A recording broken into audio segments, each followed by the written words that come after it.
ஜப்பானுடைய interest rate policy வந்து அறிவிக்க போறாங்க. இது வந்து மைட் பி மார்க்கெட்டுக்கு நெகட்டிவான நியூஸாக கூட வரலாம். அடுத்தது ஜனவரி 20th வந்து ட்ரம்ப் பதவி ஏற்கக்கூடியது. அது ஒரு பாசிட்டிவான இன்ஃபர்மேஷன். கண்டிப்பாக மார்க்கெட்டுக்கான பாசிட்டிவ் டர்ன் அப் வரலாம் மார்க்கெட்டில். February 1st நம்ம இந்தியாவினுடைய பட்ஜெட்னுடைய இது வந்து லான்ச் பண்ண போகிறாங்க, தாக்கல் செய்ய போகிறாங்க. செகண்ட் பார்த்தீங்கன்னா 5th அன்னைக்கு வந்து டெல்லியினுடைய election. By the same time 7th வந்து ஆர்பிஐனோட பாலிசி. February 10th வந்து பார்த்தீங்கன்னா அந்த எலெக்ஷனோட ரிசல்ட் அனௌன்ஸ் ஆக போகுது. ஸோ இது எல்லாமே மார்க்கெட்டை இம்பாக்ட் பண்ணக்கூடிய நியூஸஸ்.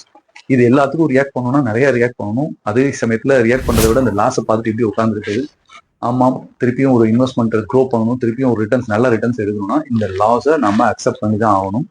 இதே சூழ்நிலையில இருந்தாத மார்க்கெட் பவுன்ஸ் பேக் கொடுக்கும். கண்டிப்பா நல்ல ரிட்டர்ன்ஸோட வெளில வர முடியும். இந்த சொன்ன நியூஸ்ல எல்லாம் மார்க்கெட் டவுன் சைட் போகக்கூடிய இடத்த ஒரு நல்ல ஆப்பர்ச்சுனிட்டியா பயன்படுத்த பாருங்க.